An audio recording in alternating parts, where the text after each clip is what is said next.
In this video, I'm conducting an interview with Alec Barr. Thank you for joining me. I hope you enjoy this video. Please like and subscribe, and you'll be notified every time I upload a new video. Please let me know what you think in the comments below and what you'd like to see in future videos so I can work on that. My book, Backgammon, Backgame Strategies, is available. There's a link in the description to where you can get it. And if you're interested in lessons, please contact me via email. My email address is in the description. Again, in this video, it's my pleasure to have my good friend Alec Barr. Thank you for joining me and welcome. Alex, thank you so much for having me. It's great to be here. My pleasure. How are you doing today? I'm good. I'm good. Yeah. It's bitterly cold here in the UK, Is it? and Yeah, you're joining us from London, correct? I am. Yeah. But we'll probably talk about it. But I spent a few years in Australia, where this time of year is quite different. We're sort of at the peak of summer, and now we're in the depths of winter. That's right. That's right. Okay. Well, wonderful. I've had a lot of guests come on to interview, and I found that I thought that it would be great to interview you because you've been involved in the backgammon community and in particular the recent book. So we'll talk about that. I'd like to start, if I may, with a little bit of background biographical information. Where did you grow up?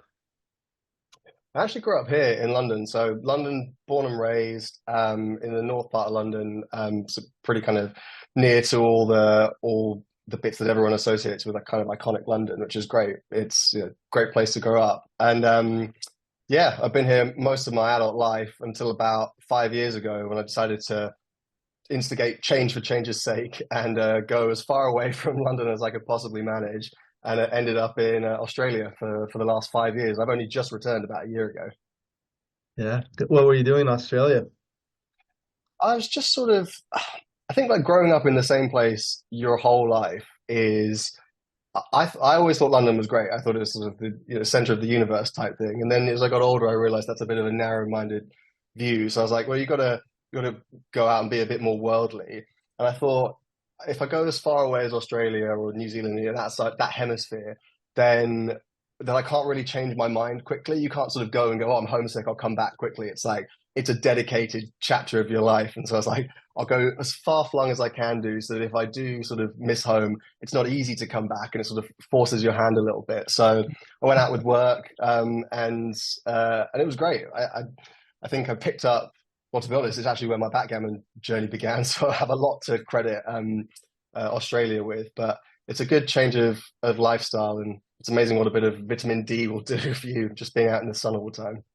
Right, right, great. And you're in London. They have multiple football teams. Do you have one that you're a fan of? I always get this question. So I'm one of those rare types that doesn't. I'm not that fussed about football, but if I had to, because all my other friends support Arsenal, it would be Arsenal. But if you ask me to back that or with any meaning, then I probably Yeah, yeah. wouldn't. Okay. And are you married yourself? No, I got a partner, Bella. She lives with me. We met in Australia. She's English, but we met whilst we were out there. We worked in the same kind of field at the same company, actually. And then we both got homesick at about the same time and made our way back to London. Yeah. And you don't have kids, right? No, I don't. Yeah, it's quite nice. I think like as I've like sort of got into my 30s, you think that that's the sort of the normal life stage where kids start to sort of fly around your mental radar. But I've started to appreciate my liberty more and more the older I've gotten. So it's like that's got further and further into the distance. But then again, it's not purely my decision, is it, in a relationship? So Well, that's why you look so young. yes, I'm a baby face. Yeah, I remember uh, before I was married, my son saw some of our wedding pictures, and he said, "Oh, you didn't have gray hair in those pictures." I said, "That was before I was married and before you were born." Yeah, Yes. yeah, I've seen the before and after pictures of my dad, and I seem to have the same effect on him. yeah, yeah. So you said you were working in Yeah. Australia. What kind of work do you do? I I think I have quite a cool job. I love my job. It's basically like I'm sort of a designer of apps and websites, things like that. That's probably the basic thing that I do. But I sit at the kind of psychology end of things. So rather than necessarily how like an app or a website physically looks, I spend time researching people and people's sort of psychology and to see how they think, and then try and make the websites or the apps work in line with how they think. So if I was designing Google Maps, for example, you could just have a stab at designing Google Maps, or you could, follow people on their commute to work, with their consent, obviously.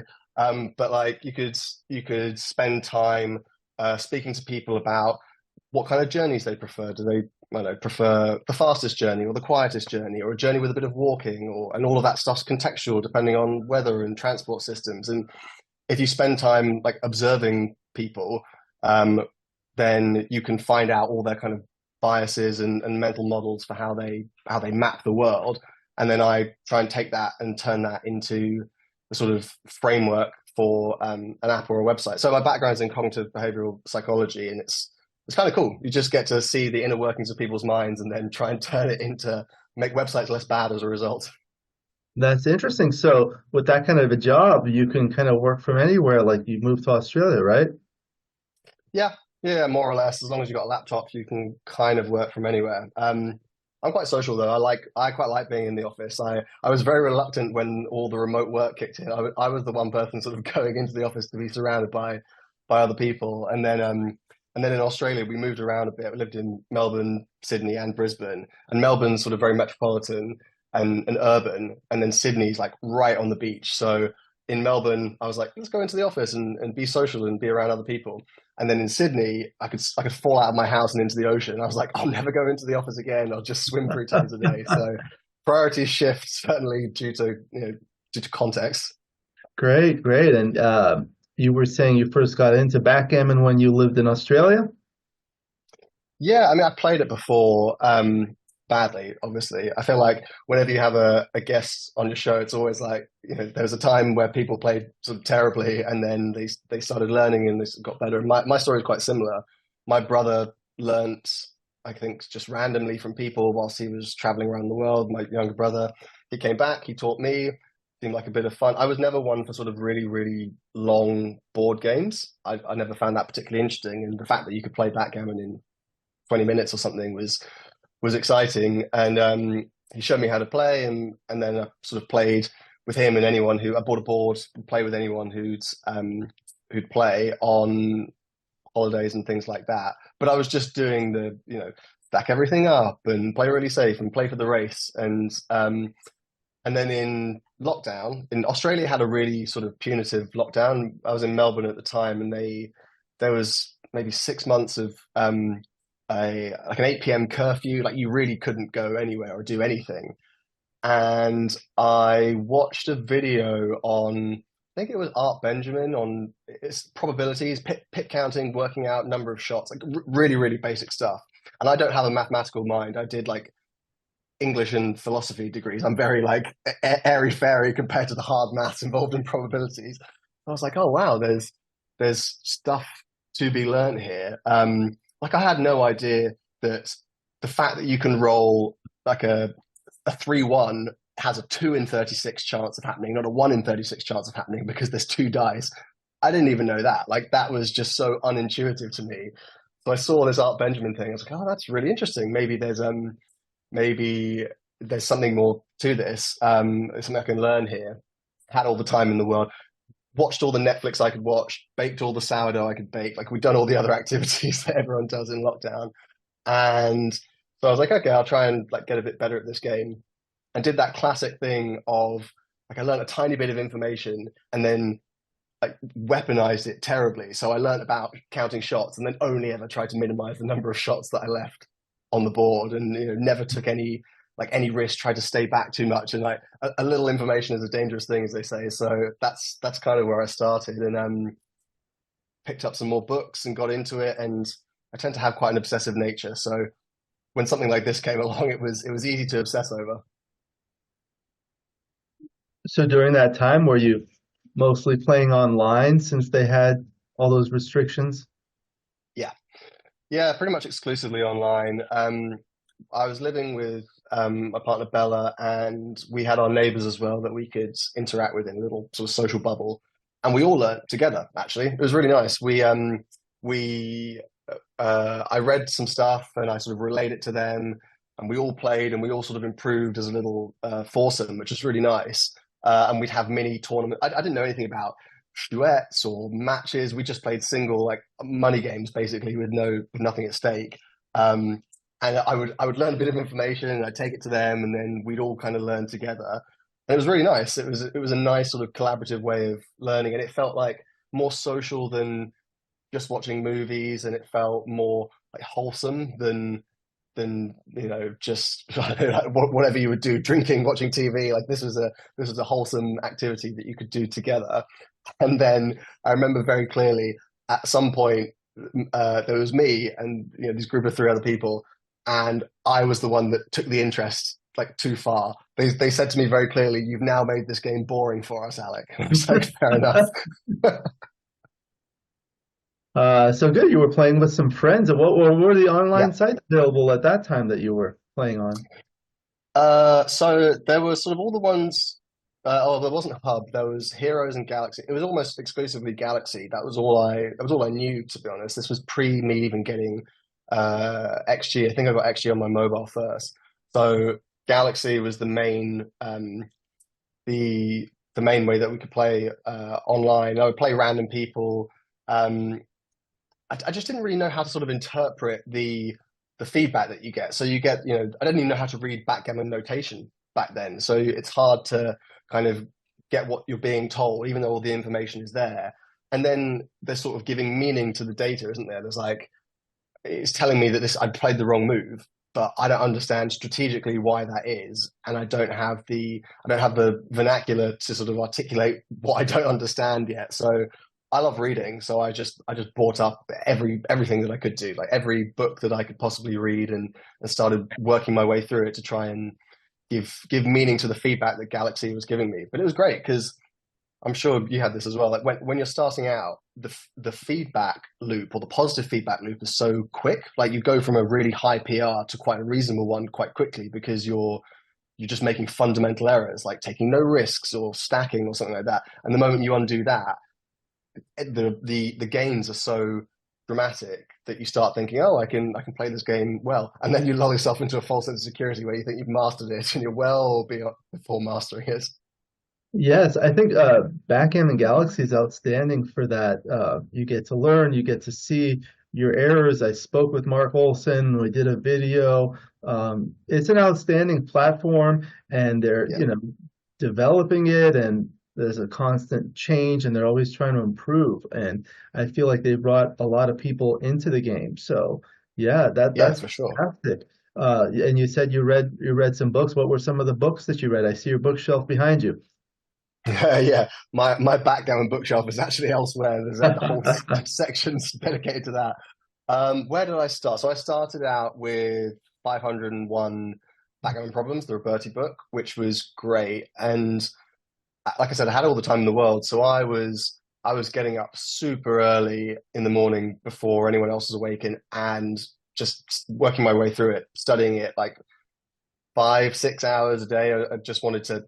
I was quite happy to dedicate all my time to that, and it was the edition that I think still has some errors in it now, but it didn't matter back then because I didn't know what I didn't know. So I just worked through all of that and got a ton of them wrong. And then it was probably Conquering Backgammon, which isn't like I don't see that book mentioned all that often, but I think it's brilliant. By Ed Rosenblum, Rosenblum, right? Rosen. Yeah. Yeah, yeah, it's really good. It's Yeah. nice and visual. It's not too complicated. It's not sort of full of hundreds of examples. Like you don't want to be. It was a really good counterpart to Roberti, which is just literally 501 problems. And then here you have a book that's actually mostly theoretical with a few sort of choice positions, and that was really helpful. Understanding timing, for example, was something that just made no sense to me. Um, and then I went from that to Mark Olson's sort of canon, from basics to badass, and then through boot camp as well. Boot camp was really, really good. I think I needed a bit of background setting before getting into boot camp because it gets a bit sort of technical around races and stuff, which I just would have no idea about until I did the basic stuff. But yeah, pure strategy, keep like a boss. Just went through all of them. and yeah, middle. What's the one? Marty Storer, the middle game. I've forgotten what it's called. Middle game technique. Um, that's really good as well. And that was middle games are always a problem for me. So I've just worked through everything, and I've actually got three books on the go at the moment. One of which is yours, and the Oh, other is the obviously you and I chatted before, and I saw some advanced copies of that. But we've got yours. You've got the Tardia Strategic Concepts yes. one, and then the third in Roberti's opening series, which I'm just a massive fan of that series. I think it's so good. Those are really good. So the opening concepts, and not opening concepts, that's a different book, but the one that Roberti wrote, also the one but that Michi Yep. wrote, that's a very good topic to learn because that happens in every single game. So it's good to Yes. understand that. And Tardew's book is also outstanding. I really like the way he wrote it. There's like one problem per page, and it shows the diagrams of how everything looks and explains kind of why the correct answer is correct. In terms of my book, what I recommend is putting it on your bedside table because you read it for a few minutes and it'll help you fall asleep. It's like your book's definitely at the academic end, but there's the thing that's nice about the backgammon sort of canon, the literature that's available, is that there is stuff that's you've got the theory of backgammon, Schumann's book. You've got again the name is escaping me, but the book it's in the game until the end, Yeah, by about Bob just the Motel. 8 point game. Yeah. Yeah, and then you've got that sort of glossary of all terms. So you've got the really kind of academic, theoretical stuff, and the people that are passionate about the game. There's a book by Ray Kershaw, which is all sort of positions that are almost never come up, and the book actually says on the back like this book won't improve your game. It's just interesting tidbits for people exploring Jacobi paradoxes and various other paradoxes and end game positions that will never come up. So there's that end of things. And then there's the ultra practical end of things, which sort of Mark's books and Michi's books, which, like Michi's books fundamentally changed every part of my game. I it changed my end game practice, it changed my openings, it changed my back checker strategy. Like it's done all of that. And I tend to try and practice what's in the book on XG whilst I'm reading it. So when I was reading, you mentioned openings book A, which I also think is great, and all the Roberti's books and Michi's book as well. When I was doing all that, I just played the opening five moves over and over and over and over and over again, just seeing just how amazing it is that you can blunder quite severely in 5 moves of the game. Um, yeah, I'm a big fan of sort of the practicing alongside what you're reading and doing the variations and things, because sometimes if you think you understand it, but then you change, you don't ever come across that exact position over the board, so you need to see the variations to be able to sort of interpolate between the book, your reference positions, and then the randomness that comes up over the board. Yeah, there are a lot of good books, and they're very different types of books. As a matter of fact, I actually wrote one that's not formally published on the openings, and I didn't really publish it because there's so many good books on that. And the reason I chose the topic for my book on back games is because there had really never been anything written about that. There have been like some chapters and things like that. So that was kind of the reason why I chose that. But that actually is a good segue into the next topic I wanted to talk, in particular, the books that you were involved in working, Mm. in writing. So tell us about that, please.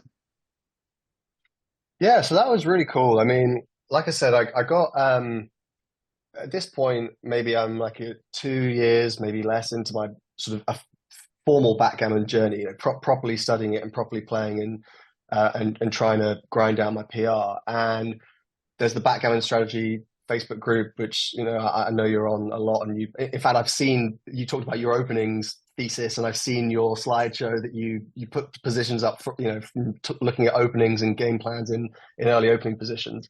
So that resource is obviously brilliant, and I was really uh, vocal or an avid user of that in the early days. And obviously, I knew Bochi and I knew of Mark and everyone. And at this point, I'd read pretty much, I think I must have read about 30 books or something. And I just got in conversation with Mark and Mochi through the Facebook group. And we hadn't really had a relationship or anything before, outside of just kind of commenting on posts and things like that. And we got chatting, and they were talking about sort of starting with the base of their Marbella UBC lecture series, which is a series of 4 lectures in Spain, and starting from that and evolving that into some sort of book. And they were looking for help writing it. And I guess it was just sort of an element of kind of luck and timing. So I did an English degree, so I enjoyed writing. I'd read all their material. I felt like I can hopefully absorb their style without sort of without injecting too much of my own like bias into it. But at the same time, neither one of them were like native English speakers. They're great English speakers, but not native. So I would be able to sort of take material and take lessons from them and convert it into a book, which eventually became Masterclass. And it was great, to be honest. It was about 2 years of lessons and material, and I'd say we've all become quite good friends through the process, which is nice. Where there it is. There you go. Yeah, this is my copy. I've really enjoyed it. Nice. That's nice. Yeah, well, I'm glad you did. I was always a bit nerve-wracking putting something out into the world, especially when it's quite a small community in the grand scheme of things, and there's a finite number of books in there, and a lot of people read a lot of them. So it's slightly nerve-wracking putting something out into the world, but it was great. Yeah, we between sort of WhatsApp conversations, phone calls, video lessons, transcripts. There was a lot of kind of back and forth around permutations on positions and how to articulate things. And then there was how do you structure the book? Like, do you necessarily structure it like the 4 lectures, or how do you break it down into subcategories and all that kind of stuff? And it just sort of spiraled from there. And I mean, it was a perfect learning experience for me, right? It's sort of like access to 2 of the greatest minds in the backgammon world on tap for 2 years. Absolutely, and it's quite remarkable work. It's I have it here. I've read the whole thing. It's over 300 pages, nearly over 400 pages. Beautiful, like hardback book, and I had the privilege of proofreading it, so I wanted to express my gratitude for you allowing me to do that. It's a lot of work to do this. I mean, it took years, right? Yeah, it was years. And well, no, you express your gratitude. I should express mine, because yeah, you proofread that, and we had a lot of people feed back on it throughout the process, which I think is nice. Like it turns out it's quite easy to make typos. It proofread and copy edited and changed, and even just on the 20th time I was reading through it, you realize that there's some repetition, and there's maybe some things that you just weren't explained as clearly as you would like. And what was nice is that because at that point I'd read so much, like I knew what I thought were some of the strengths and weaknesses of some books. I thought that some books made assumptions about how much someone knew. Some books sort of labored the point a little bit. There were some layout issues with some books as well that I struggled with. So I would say there's always room for improvement with these kind of things, and any future books that we do will definitely sort of take that into account. But for the most part, I think we've managed to capture a huge amount of content, including prior to your Backgame thesis, let's call it. We had the Mochi chapter Yeah, novel in and of itself at the time. it was outstanding. I think, other than kind of minor typos, it was so well written that, I didn't really have a lot of feedback. I feel like for me, and probably for you too, I'll ask you, a lot of the times the person that gets the most out of the book is the person who writes it, because you learn so much by just going through that. Did you feel that way too? Yeah, I did massively. I think I learned a lot more than I thought I would. I thought I would learn. I thought I would learn to be better at backgammon, right? At a basic level, that was the thing that I would gain from it. But what I actually learned was some kind of teaching skills as well. The way you explain something matters. And actually, in backgammon, there's lots of different ways that you can explain something. Like you can describe a position with reference to the game plan, or you can describe a position with reference to race or pit count alone, or you can describe a position, with reference to risk multiplied or over reward. You can describe positions in so many different ways, and I think kind of practicing that, getting a chance to think of the different ways in which you can articulate different facets of the game, was really useful because it made it made me think about it. So I'm a big fan of. I've had a lot of coaches over the years that I'm sort of indebted to, and one of them was Seb Wilkinson. Seb Wilkinson has this very sort of philosophical kind of narrative um, approach to the game. He thinks of it like a story. And when I was having lessons with him through lockdown, he always encouraged me to, whenever I'd review a match, review everything. Don't just look at the blunders. Like review everything, the right moves, the wrong moves, the moves you didn't even think about, because it's a story from start to finish, and sort of narrate the story as you go through. I'm going to do this in order to achieve this. My opponent does this, and it thwarts me in this way. But there's options to do this next turn, that kind of thing. And writing the book helps kind of codify that, because now I think differently about the game. And that's down to Mark Mochi's phrasing and sort of skill at the game, as much as it's down to me kind of picking and choosing the right language. But yeah, I mean, I've learned a huge amount from that, and hopefully other people do as well.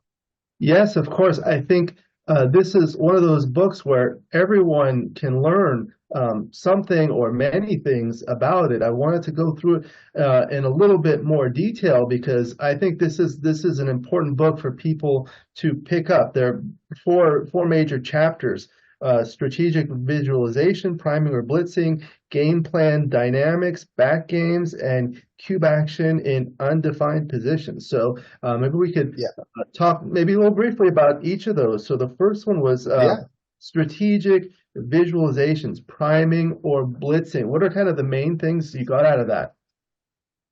yeah. So this is kind of I would say Mochi's sort of fundamental sort of approach to the game. I think you speak to him and he'll tell you that it's sort of the first thing he'll think of, and the main driver of a decision, which is figuring out what the position is telling you, right? So the idea behind it is that you don't tell the position what to do; the position tells you what to do, which is just a great thing. This is not a game of where you can just set out a strategy and see it through to the end. There's too much chance element to it, so you're going to be guided partly by the dice and partly by the structure of the checkers on the board, which are enabled by the dice. And whilst the rest of the book breaks down game plans into kind of a more granular way, this first chapter is about looking at the position of predominantly points and spares on the board and working out, what am I doing and what is my opponent doing? Are they trying to prime me? Are they trying to block me in? Or are they trying to attack me and get me on the bar and stop me from coming in? And it's really just a series of questions you can ask yourself, and a series of assessments you can make of the position of the checkers on the board to tell you, are you mostly priming or are you mostly blitzing, and is your opponent mostly priming and mostly blitzing? And sometimes it's the correct response, and you meld that with the dice rolls. Sometimes the correct response is to enable your game plan, and sometimes the correct response is to disrupt the opponent's game plan or not enable theirs. And it's just incredibly simple, and it's one of the shortest chapters in the book. And it's kind of funny because it sort of contains so much material, and yet it's also the shortest chapter, and that's because it's actually at its core so simple.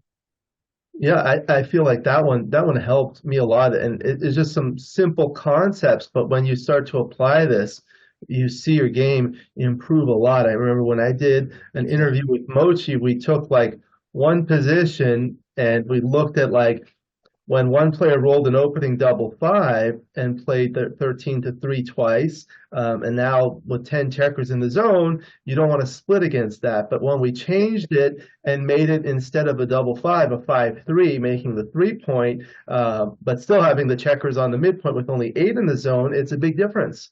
Um, Yeah. so That's a good one. We talked about that, and then the next one was Game Plan Dynamics by Mark. So Yeah. what were the key things there? So that's basically an evolution of the strategic visualization. So strategic visualization sets you up to assess the board and work out how you play. Like if you're priming, make plays that further your priming potential. If you're blitzing, tend to make attacking plays. As you just said, if you're being blitzed, you tend not to want to enable the blitz to hurt you by splitting into it. And if you're being primed, you tend to want to take steps to not be primed, coming up to the edge, anchoring, etc. The game plan dynamics then says, okay, within that's kind of two broad themes, but there are multiple sort of game plans that sit nested within those that have sort of nuance to them. So um, there's racing, for example. So you've got priming, blitzing, racing, contact. Racing is the simple the entire point of the game. If you could just roll sort of double sixes or double fives all the way around and never leave a shot, you would win that way. So when you're racing, you tend to want to play safer to protect your advantage and not leave shots that might knock you back. The counterpart to that would be contact, for example, where you're behind in the race and you want to make sure that you can't just pray for a double six. That's not an effective strategy, or at least not all the time. So you want to stay back and you want to wait for a shot because that's your only way of winning. So those are like that's the kind of stuff that the beginners would learn. But the dynamics within that, we look at a whole series of different positions about how to play each of those different variations. So it kind of I guess two chapters together really. If you want to, the first is about assessing the board, and the second is about going, okay, well within priming, when perhaps do I convert to a different type of game plan? Maybe you roll double fours and it's a switching play, in which case, and you've got enough checkers in the zone, so now you're blitzing. That's part of a game plan switch. That's quite hard to identify. Maybe you're priming, but you're not that far behind in the race, and you roll double sixes, and now all of a sudden you're racing, and you want to switch from slotting to further your prime to actually playing really safe. So that's where Mark goes into all that kind of detail. Yeah, Yeah, that was a really good chapter. It does remind me of a concept I remember from, I believe it was one of Bill Roberti's books, Modern Backgammon, the concept of non-commitment, which yeah, is something he kind of took from chess, but it can be applied in backgammon because you have those four major game plans, but sometimes it's not mutually exclusive. So you can play moves so that you have multiple different options of your game plan. yes. So that was really good. And then the next chapter was actually my personal favorite. I found it interesting because it's complicated. It was Mm, on the topic of back games. Now, before this book, there has not been much that was formally published in terms of a book on back games. Walter Trice did write a considerable amount in Backgammon Boot yeah, Camp. Bill Roberti in Advanced Backgammon. Mark Olson did include some in Cube Like a Boss, but until this point, and then since then, Tardieu had a smaller chapter on back games as well. But this was like the most that was written about that, and that I found it was like they're very complicated and they're mm, completely counterintuitive. The strategies are like the opposite of what yeah. you normally do. So you kind of have to unlearn things. Tell us about that chapter.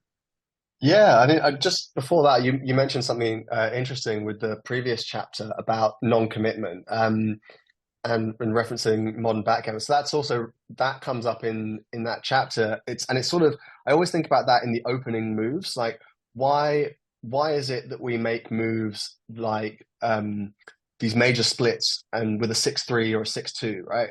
And it's obviously there's obviously hundreds of reasons why you might do that relative to what your opponent's done. But at a basic level, it's about balance, isn't it? It's about moving things from both sides of the board. There's an element of trying to achieve an anchor. There's an element of racing to full freedom. There's an element of preparing checkers on your side of the board for offensive potential. There's just this kind of consistent balance early on in the game. And yeah, I think that's kind of an expression of that non-commitment. And Roberti was a big fan of, back then writing that, was a big fan of connectivity, which has since been kind of nuanced in the book, where connectivity is still really important, but only under certain conditions. So, for example, connectivity in a race is really important. You actually really do care about being able to lock up points and jump, on a single dice roll, to connect your checkers, but you don't care about it quite so much when you're blitzing. In fact, what you care about more is hammering the person and kind of committing to the blitz. So yeah, there's a lot to be learned from that chapter. I think I certainly learned a lot writing it.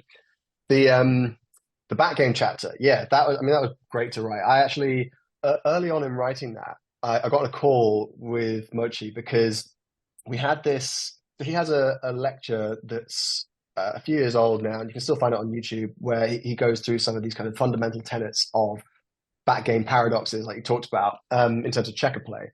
And he talks about why it is that we care about backgames, and there's some really interesting reasons. It's like, okay, they don't come up that often, but people tend to play them badly, and there's a lot at stake.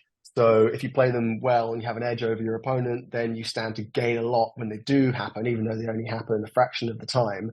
And there's all this sort of kind of push-pull mentality with why you should pay attention to backgames. And if you find yourself in one, you don't want to be playing it incorrectly because it could go terribly wrong. So we started writing this up, and there was like a sentence in the book that said, here are the basic ideas that are paradoxical, like you don't want to hit, you want to be hit, and you want to preserve your timing, stuff like that. And in the sentence that says, try not to hit, it says in brackets, unless it's necessary. And I remember having a conversation with Mochi being like, we've got to qualify what necessary means. Like that's too ambiguous. And it's really hard to do that. And sometimes, we try to in the book. So sometimes you hit because if you don't, your opponent's going to create a priming structure in front of you. You can't allow them to make that point. Sometimes you hit because the other move would be so destructive or it would be impure. Sometimes you hit because the chance of them dancing is more important than the chance of them escaping, that kind of thing. Sometimes you're hitting off a really crucial point. As you know, you tend to play purely in a back game, so you'll hit if it's hitting on your 5 point, meaning you could make it later, that kind of thing. So yeah, we've done our best to kind of qualify what necessary means in that context, but it's hard, and I think you just need a ton of reference positions, which is essentially where Masterclass kind of evolves into your book, right? Where we've picked out a handful of positions, and there are a lot of them, but they are trying to capture the whole world of Backgames in, what is it, 100 pages or something. Whereas you've gone into all the examples of changing one checker position, all the stuff that people should be doing when they're practicing Backgames with XG, like moving one checker, see what happens, remove a point off the back of the prime, see what happens, give them a bad roll next turn, give them the bad roll the turn after the next turn. So yeah, it was it's very tricky. You always feel like you've missed something. But there are some great positions in there, and some ones that that are quite shocking, I think, when you see the right answer. It's great. I feel like it's also important to study back games. Although people say they don't occur often, when you study back games, you will understand and learn concepts that can be applied to other types of games. For example, a regular holding game, whether it's a 20-point holding game or an ace-point holding game, it's the same type of defensive strategy. You learn about things like timing, which is important in priming games, prime versus prime games. You learn about bearing in against an anchor. You learn about purity, and all of these can be applied to other games. So there was, I used some of the positions from this book and then made some variants, and there are hundreds of them. There was one in particular we wanted to go through. Let me share the screen. This was a good one. This was when we get it up. This was I think this was Mochi's favorite one as well from the book, because it's the what it's sort of like when you yeah, it's sort of when you even when you find out what the right move is, it's still hard to believe. And I guess to some extent, we see a lot on the forums that in really complex backgame positions, there's a small, there should be a small element of sort of diffidence around XG's capability. We know that it may not be playing them perfectly. Um, that said, it's certainly playing them more perfectly than I can. So I'm quite happy to defer to Yeah. XG on this. So this is quiz problem 15 on page Mm. 296. I put it on a beautiful Backgammon Galaxy, the Earth board with the moon inlay and the orange and white checkers. I know Mark likes these colors. So this is a back game. It's a money game. So white is playing a 2-3 back game. Orange is bearing in to the lower right, and white owns the cube. White has a checker on the bar, and orange has a 5-4 to play. So at this point, I want to pause for just a moment. I'll allow the viewers to just pause their video, take a look, think about how you would play it, and after about 10 seconds, we'll take a look at the answer and we'll analyze it.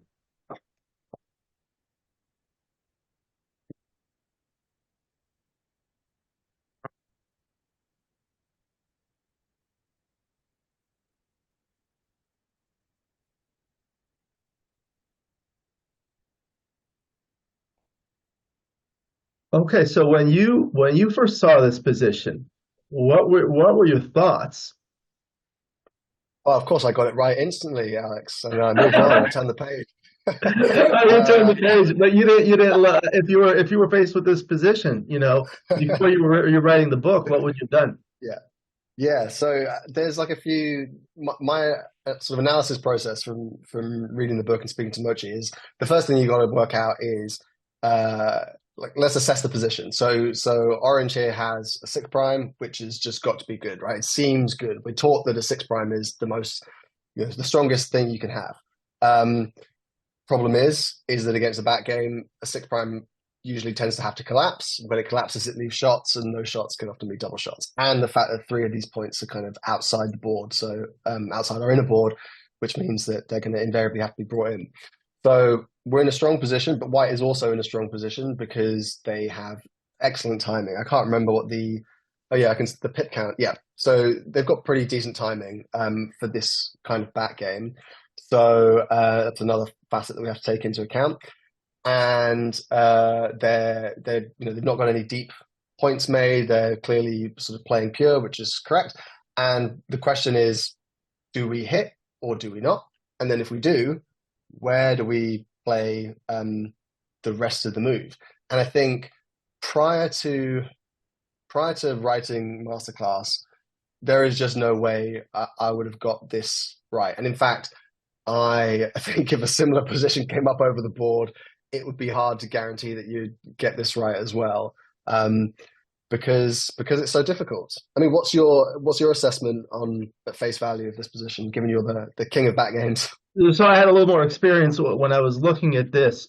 So when I explain this to others, look at the back game. Basically, the back game is a special type of holding game where the opponent has two anchors as opposed to just a single anchor. And the goal for white, the defender, is just to wait around while orange brings his checkers around, and orange is trying to build a prime, which he has completed here, to just bring everything home safely. The concept of timing is very important in back games because what happens is the defender white wants to keep these checkers until the time at which the attacker wants to break the prime and just kind of bring things in. During that time, he wants to keep all his checkers in play here and start to build a nice structure, whether it's a strong home board or a prime in the inner board or outer board. And in back games in particular, but in any position, you really have to look at the entire board. In back games, it becomes very important because you have to look over here. You're trying to prime, you're trying to bring things in, but you also have to look at the other side. Here, there's no board, there's a blot in the board. So you can afford to play aggressive. And part of the goal for the attacker here is to bust the timing of the defender. You want to make this prime and allow white's forward structure here to just continue to go all the way deep and collapse by the time you start bringing things home, so that even if white were to get a shot, it would have no consequence because you'd be able to come in and bring things around anyway. But the 2-3 back game happens to have some particularly important strengths because what happens when orange is clearing the prime here, imagine the orange checkers are come all the way here. What happens is, for example, if you imagine these three checkers were somewhere here for like the 6 through the 8 through the 9 points, or even on the 5 points.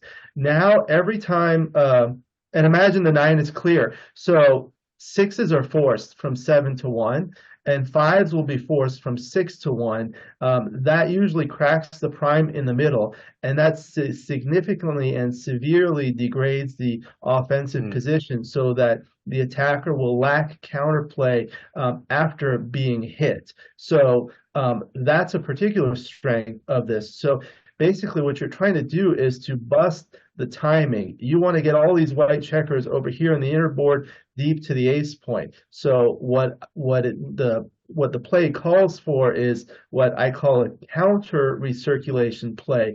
Normally it's the defender that's trying to recirculate the checkers, but the attacker can use the same sort of tactic to do the same thing. I call it counter recirculation because it just tells people who's doing it.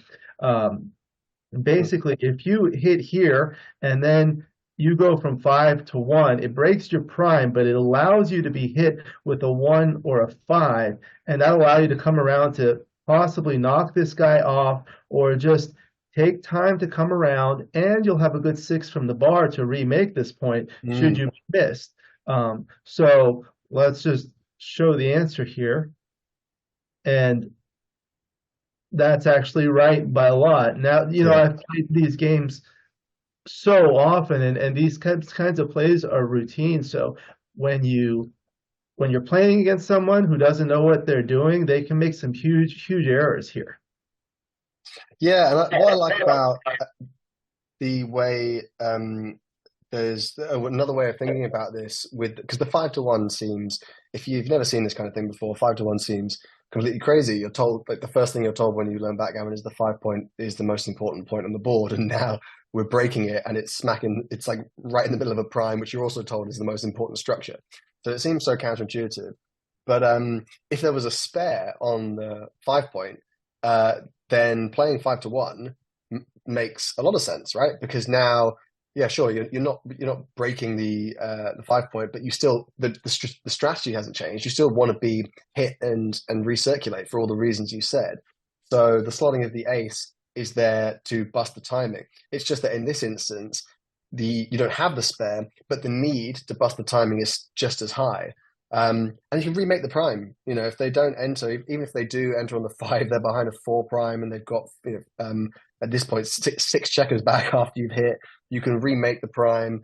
There's just so much counterplay even after you make this sort of ostensibly destructive looking move. But it's a great position.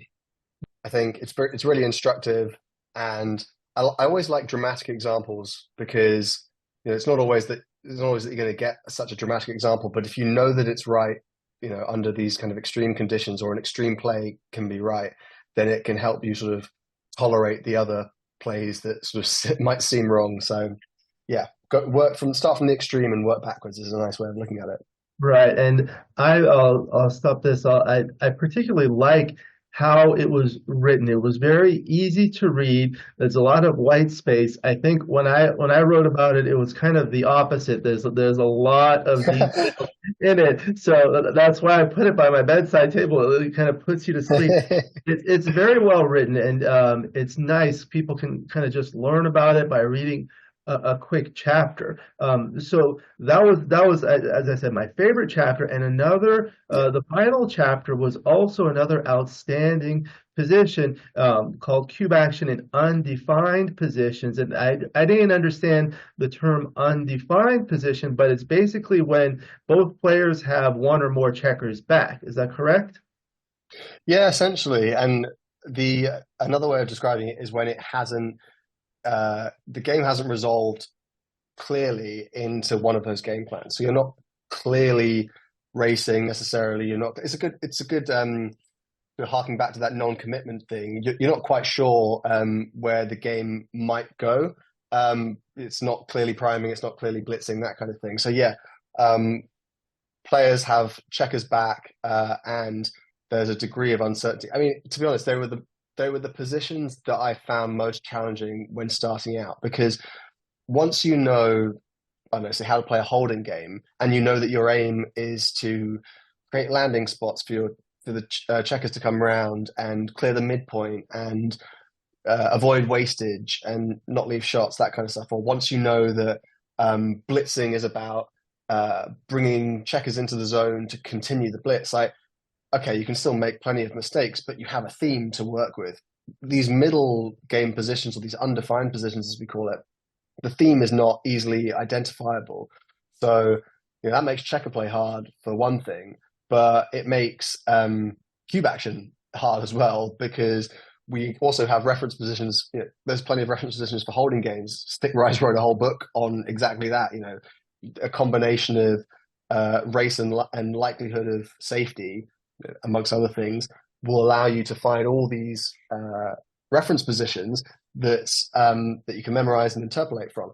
That's not so easy with these games where maybe you've got too many points dotted around the board, or you've made deep points, but you've still got your checkers back on the ace point, on the 24 point as well. So yeah, they can be really tricky to sort of pass. Right, right. And I feel like one of the things I really learned from that chapter is to, again, look at everything on the board, on both sides of the board, in the inner boards, in the outer boards, because he gives Yeah. value to everything. So, do you have an inner board point? Do you not have an inner board point? Which point do you have? How many checkers do you Yeah. have? Are they split? Do you have an anchor? All of these things, and you get like points, right? There's like a point system. Yeah. Yeah. So there's a point system.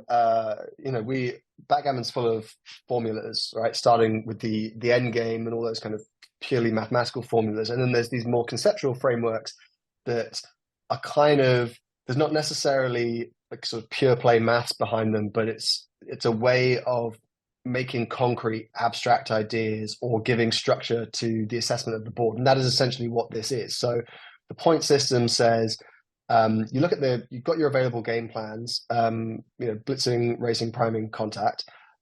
You have you look at the board and you work out the advantages and disadvantages that you have.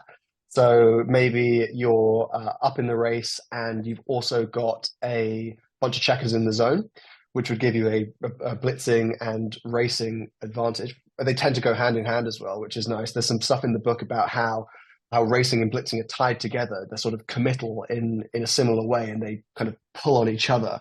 But you've got two game plans that you're a favorite in, and so your opponent is behind in the race and doesn't have that many checkers in the zone, maybe, or maybe they've got a priming game. So you have that, which is an advantage, plus threats. So there's a degree of volatility if something is about to happen that would change the nature of the game. So obviously, to the people out there that know this stuff, we can talk about market losers and sequences that tip you from a double take to a double pass. But in more basic terms, it's you don't want to put a bet on before after the horse has won the race, right? So you want to put your bet on before you know what's happening. So you need to identify the things that might happen, and if there are enough things that might happen that might be bad, plus the fact that you've got advantages in two of the three game plans in this instance, then it's probably a double. and that's the doubling side. Then there's the taker side to account for as well.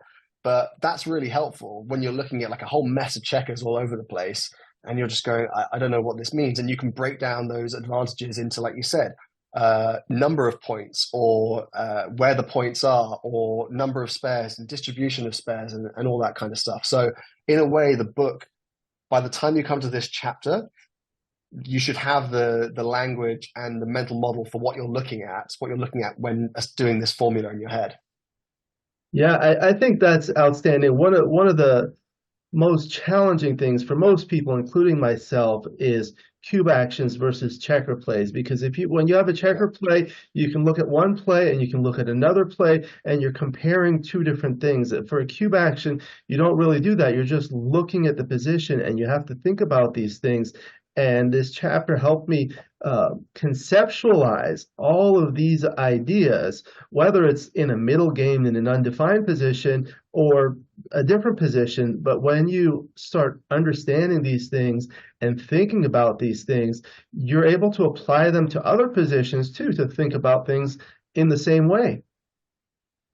Yeah, absolutely. And there's a lot of these formulas out there. I mean, in a way, the Olsen point system formula is an evolution of Pratt's position, race, threat. That's another kind of rule of thumb that can often be used.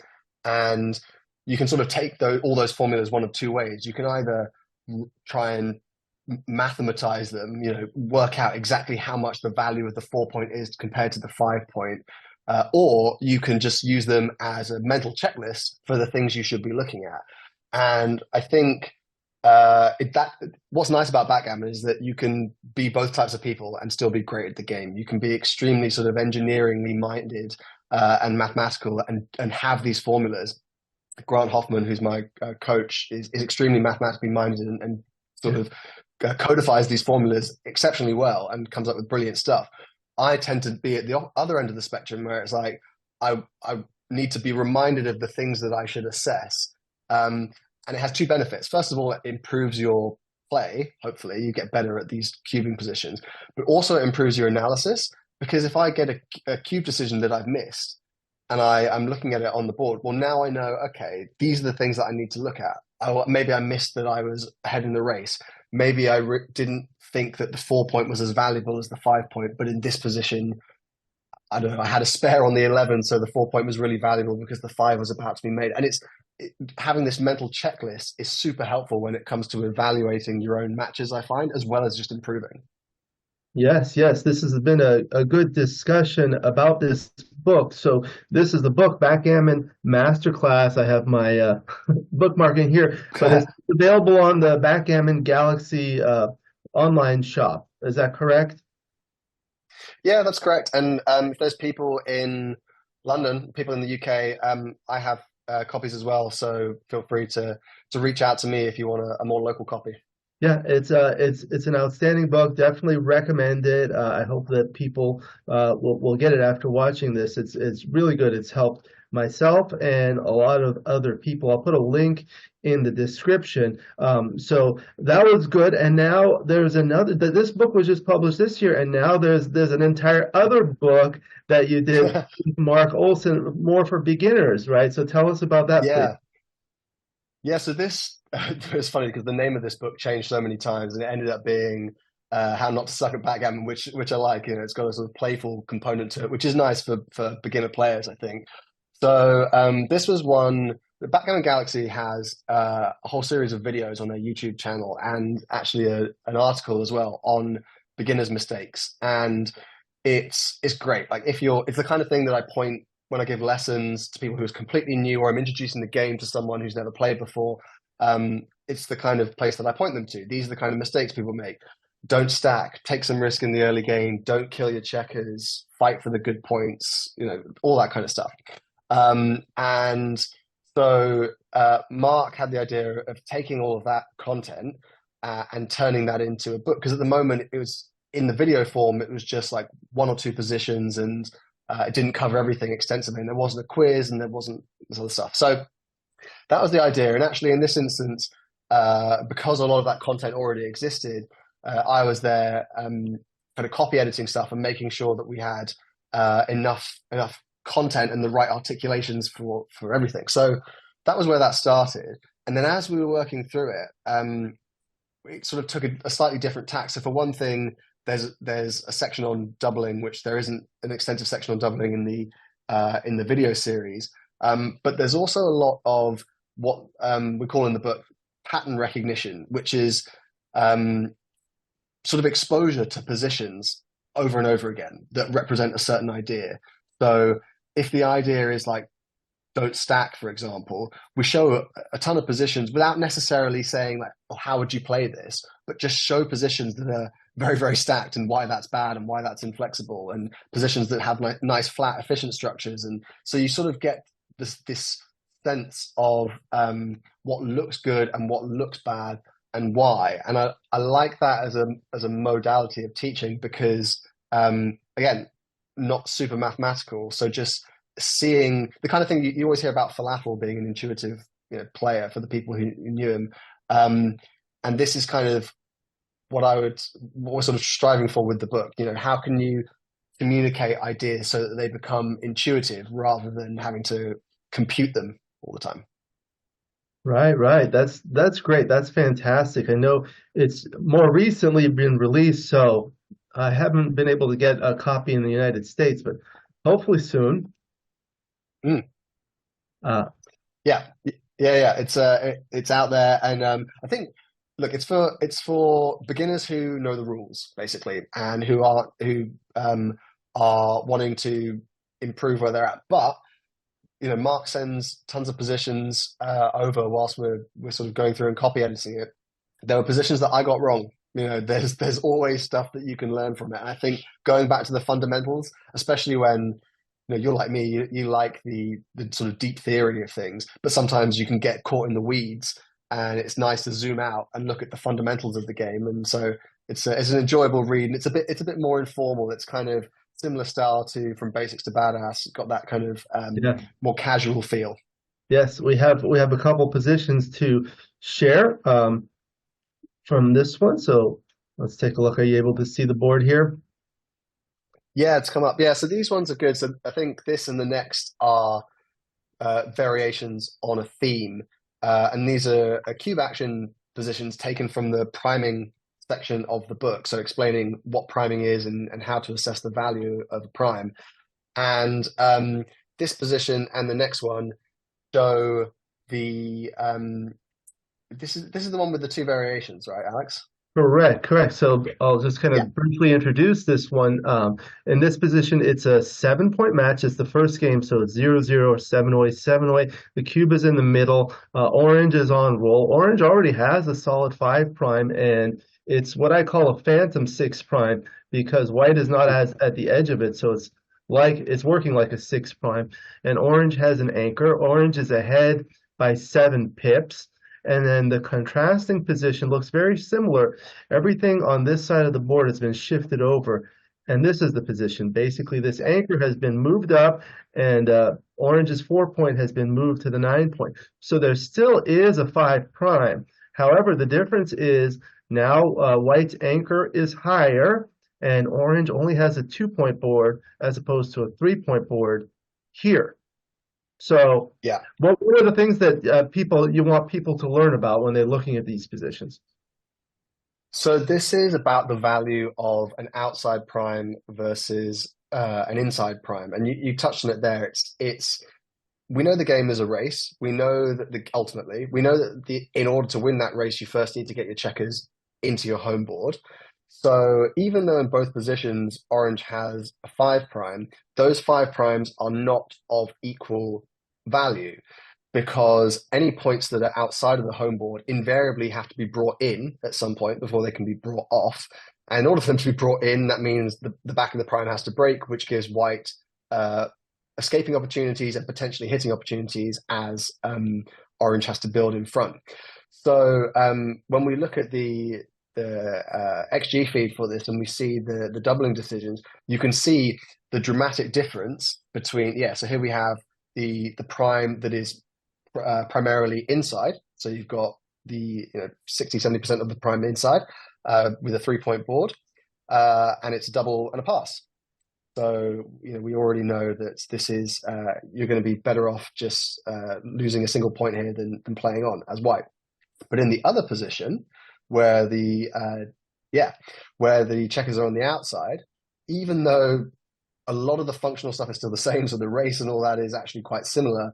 Now it's not even a cube, and it's a massive take just because of that outside prime feature. So I think for beginners, when you learn about primes and you look at a six prime and you know that it's this perfect block, or even a five prime, or as you say, a phantom six prime, you start thinking that all primes are made equal, but they're not.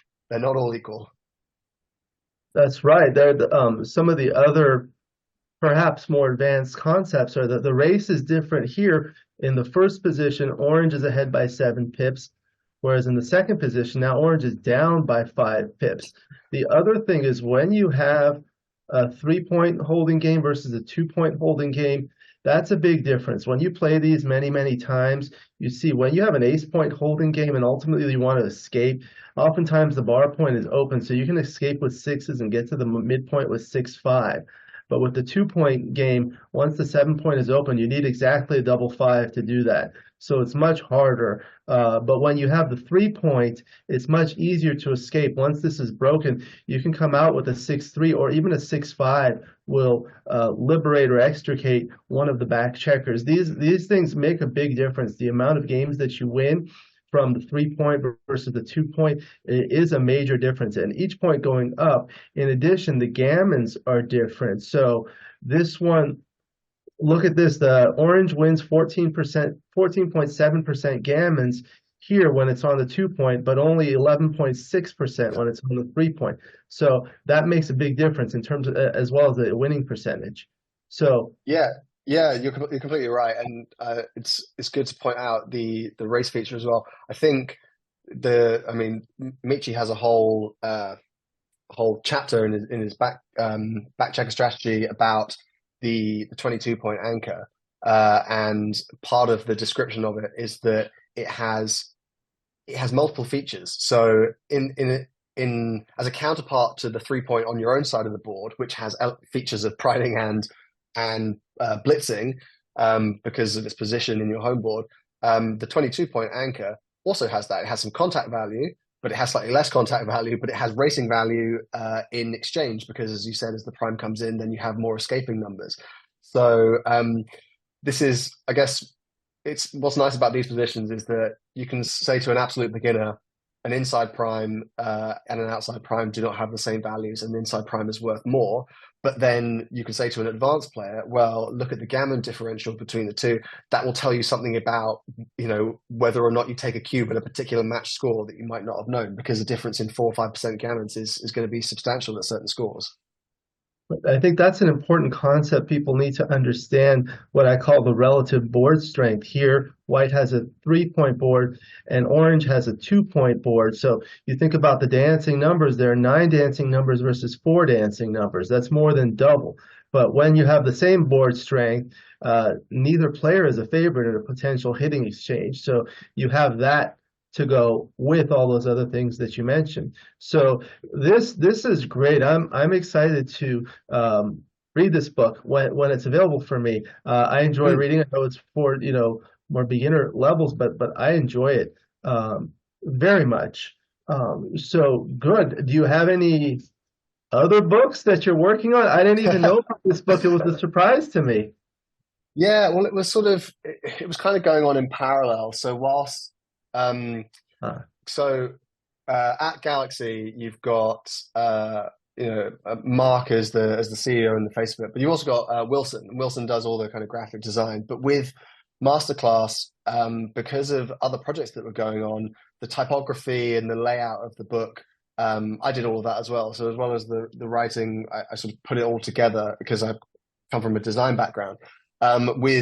With How Not to Suck at Backgammon, that was kind of going on in parallel, being worked on in manuscript form, and then Wilson was able to turn that into a book. So they were sort of being worked on in parallel. I was doing a bit of switching between the two as we went along. But to answer your question, no, there is nothing that we're working on at the moment. But there are there are potentially some things in the pipeline. So Mark and I have spoken in the past. We've done some sort of testing with the Backgammon Galaxy app with sort of future developments of things that might be coming down the line, making more use of. I'm trying not to give too much away, but making more use of what's available in app form. So we've done a bit of user testing where we kind of act out scenarios that a real player might do. And then there's also the potential of some videos. So Galaxy now has an Academy website that has articles from Justin Knoll, Dan Rovira, that kind of thing. And that will have content on it as well. So yeah, there's a few more things in the pipeline, but Mark's always got 100 projects on as well as running all the tournaments and the UBC. So Yeah, these things that's come great. sporadically. You both work very hard. I'm excited about that. And then I also wanted to talk a little bit about some other topics. I know we have some mutual friends that Yeah, we do. worked with, such as Grant Hoffman from New Zealand.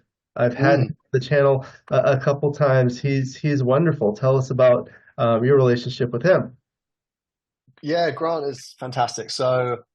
Um, so when I was talking at the beginning about going through and reading, I wasn't just reading to learn. I knew that I had to get some sort of instruction from people as well, because sometimes I just didn't understand what was in the books, or I was doing reading but not enough playing or not enough practicing. So at the time I was in Australia, and Australia, like relative to the States or relative to the UK, it's quite a small backgammon community. So I called up I don't even know, but I think I called up the Australian Backgammon Federation. There was a number, and I just said, I'm trying to improve at backgammon. Can you help me? And they put me in contact with a guy called Mick Diet, who is a fantastic player from Australia. And he basically said, well, let's just play together, let's practice. And I started having lessons with him.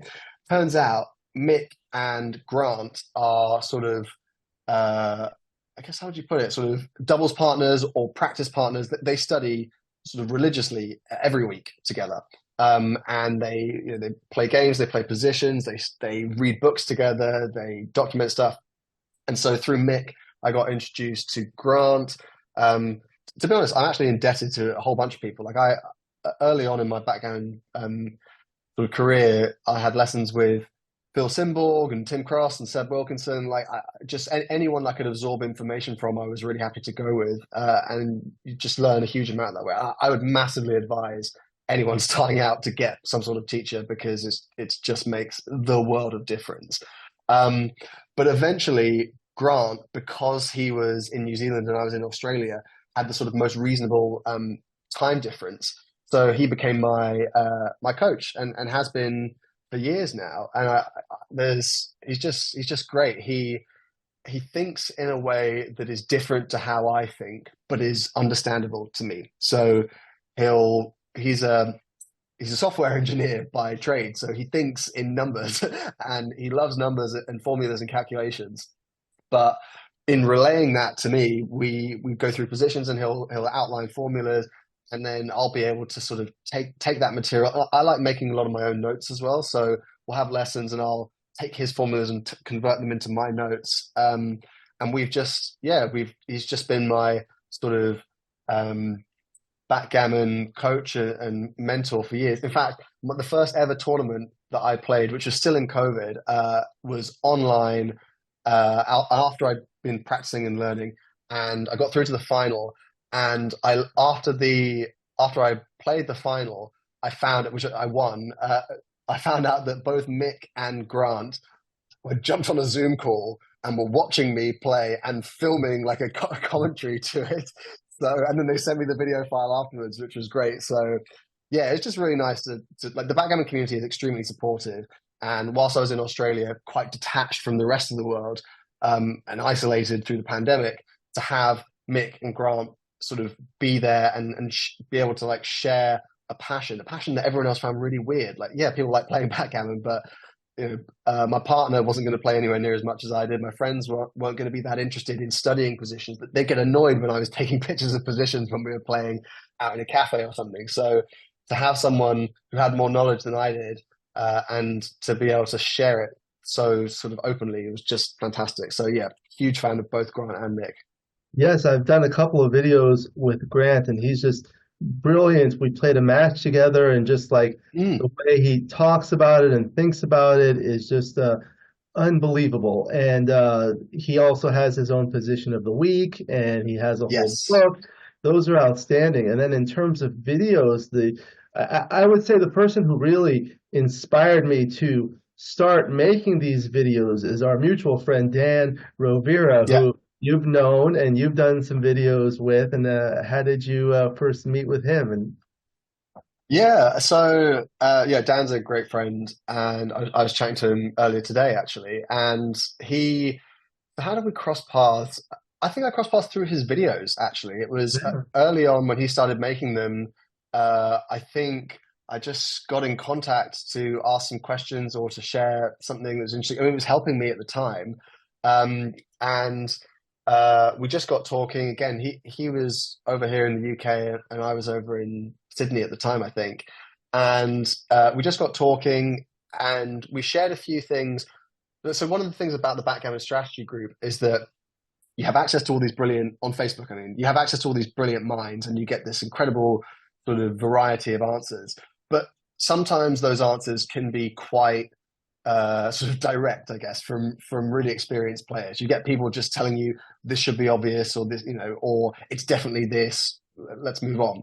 Uh, Fair enough. When you're at a certain level, you don't want to sort of mess around with easy things. But um, with Dan, I was able to just chat with him about things that might seem a bit obvious, or like I know I should know this, but but I don't. Can you help me explain why?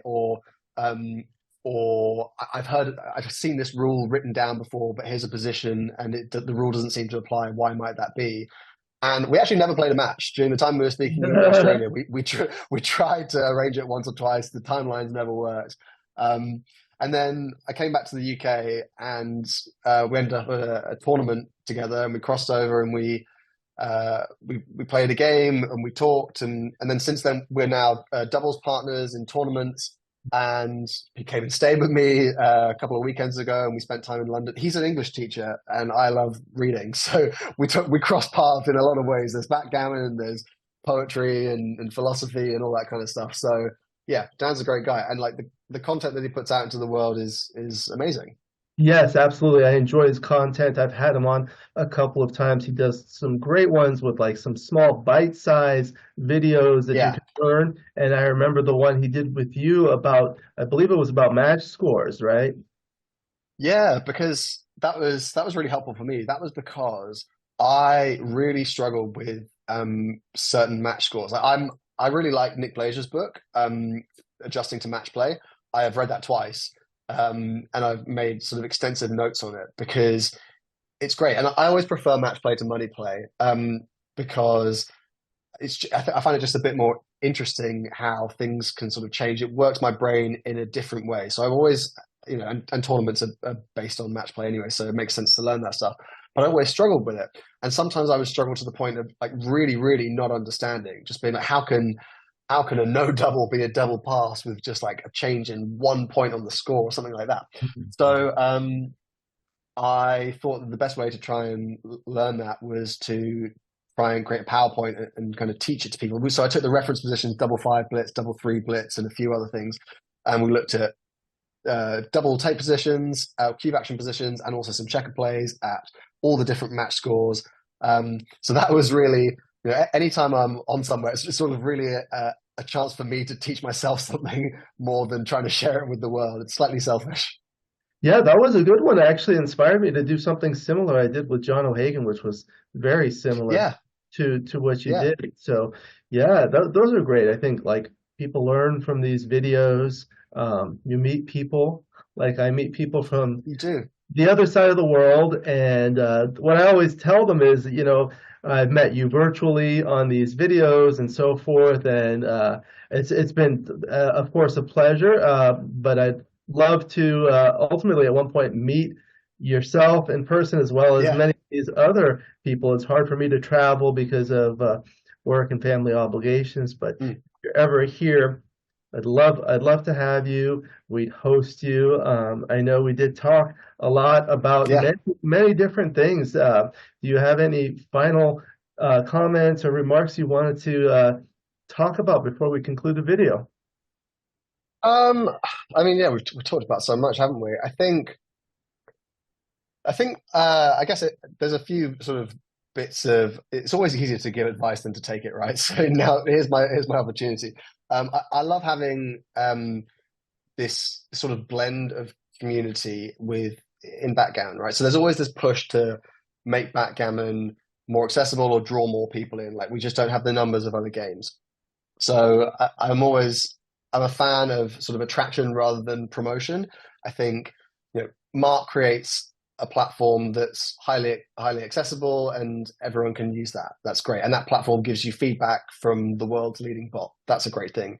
There are tournaments springing up in all sorts of countries. That's a great thing. You've got Mochi and Michi working with juniors over on the other side of the world to me, which is great. So we're bringing the youth in. All of that is great. So, but part of that is driven by like everyone chatting to one another. So these kind of things, your content that you put out into the world, Dan's content, I would sort of I would emphasize to anyone like looking to get into the game to just sort of insinuate yourself into that world. I was a bit bashful about reaching out to people, and now I'm just completely not. I text people positions. I ask for advice. I play random 5 point matches where we consult. I'm part of a group of players in the UK. I've been really fortunate enough to land with some good players here who we play every month, and we all play together, and we analyze our matches. And the aim is not to win, but to play a better PR and that kind of thing. So just getting sort of stitched into the community and absorbing everything is really good.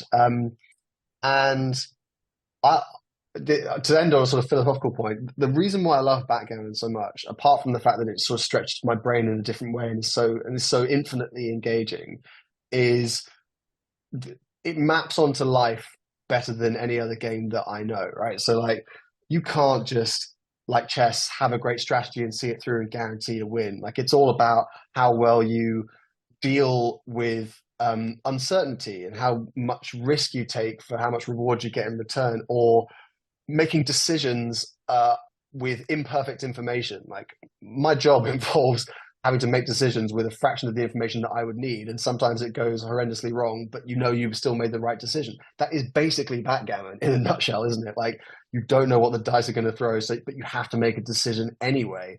So there's all the life lessons that people talk about. I've just they really mean a lot to me. And I bore people infinitely who aren't in the backgammon community with telling them how philosophical the game is.